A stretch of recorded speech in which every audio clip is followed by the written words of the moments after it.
It started with a roadside argument over a piece of land in Nigeria's capital. But this wasn't just any argument. It's now spiraled into a national security incident, pulling in a top government minister, a naval officer, and even a suspected assassination attempt. This is a confrontation that's really testing the lines between civilian authority and military duty, and it's forcing a whole nation to ask, who really has the final say? And that one question, right there from a coalition of military veterans, it really gets to the heart of the public outrage that's just erupted across Nigeria. You see, it's about more than just insults. It's about the perceived respect, or the lack of it, for national institutions. Welcome to Africa Watch 360, calm, clear, and focused news you can trust. We look deeper so you understand better. So, in this explainer, we're going to break down the confrontation itself. We'll introduce the key people at the center of it, look beyond the surface at what's really going on, check out the powerful reactions from all over the country, and really dig into what this all means for Nigeria's future. Okay, let's dive right in. The story kicks off with a public dispute, and it was all caught on camera. Now, that alone would have been a story, but it escalated, and fast, into something much, much more serious, a private threat that has seriously raised the stakes for everyone involved. Here's how it all unfolded. It starts in November of 2025. A video surfaces showing a pretty tense argument over a piece of disputed land. Just days later, the presidency, the highest office in the country, steps in and stops a planned demolition on that exact spot. That tells you just how sensitive this is. But then on Sunday, November 16th, the story takes a much darker turn, with reports coming out about a suspected assassination attempt on the naval officer from that video. Now, according to Vanguard News, which cited military sources, the target was Lieutenant Yerima of the Nigerian Navy. He was reportedly followed by unidentified men who were driving two unmarked Hilux vans, no license plates. The whole thing is said to have started at a filling station on the busy Kubwa Expressway at around 6:30 in the evening. The report says that the officer realized he was being tailed and managed to perform what was described as a strategic maneuver to get away from the vehicles that were pursuing him. Those same military sources have confirmed that this is now under a formal investigation, and they've made a point to say that the incident is receiving the seriousness it deserves. Now, in the world of official statements, that kind of language is a big deal. It's a signal that this isn't being treated as just some random road rage incident, but as a potential threat against a member of the armed forces and, by extension, a threat against the institution itself. So, who exactly are the two people at the heart of this whole national incident? I think to really get what's happening here, we need to understand their roles, their responsibilities, and the kind of institutional power each one of them represents. So on one side you have Lieutenant Yerima. He's an officer in the Nigerian Navy, and he was reportedly on lawful duty assigned to secure this disputed land. His ultimate allegiance is to the Nigerian state.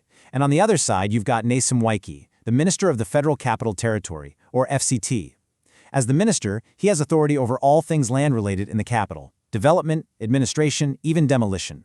So here's the key takeaway. You have two legitimate arms of the government, a federal military officer and a federal cabinet minister, with two totally different jobs, and their duties just happen to collide on the exact same piece of real estate.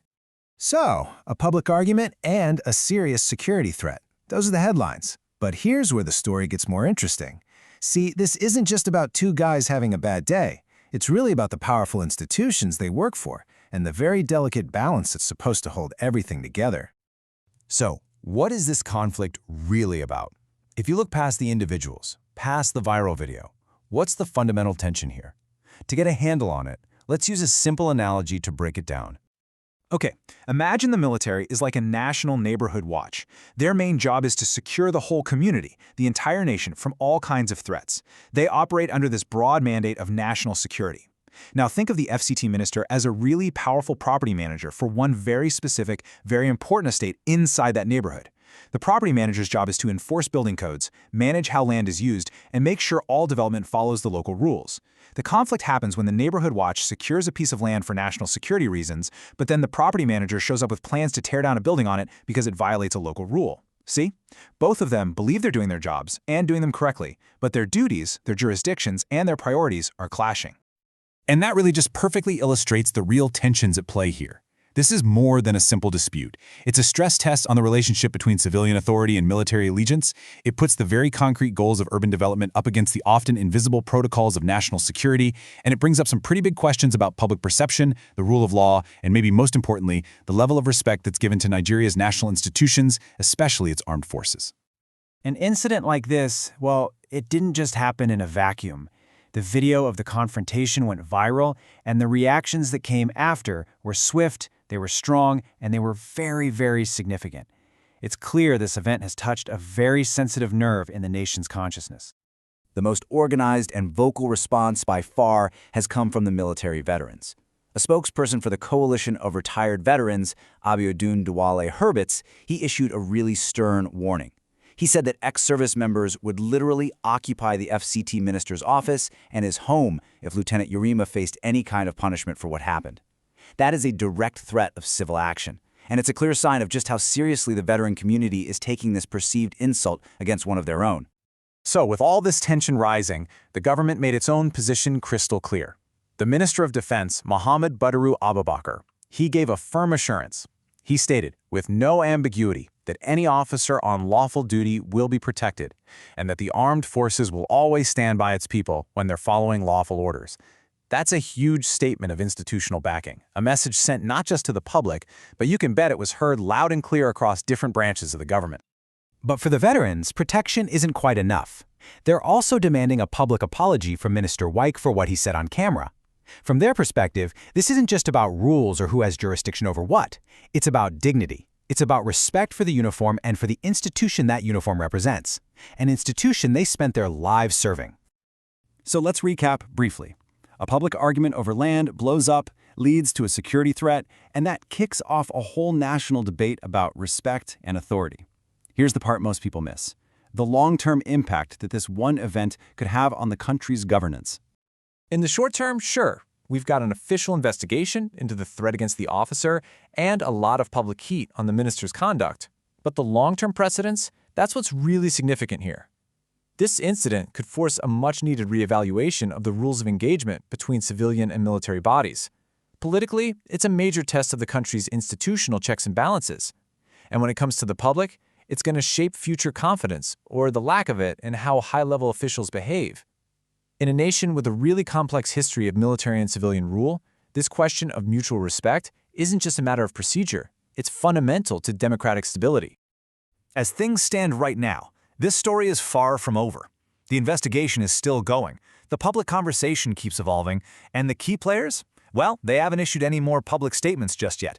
We're essentially watching the next chapter get written in real time, and the outcome is still very much up in the air.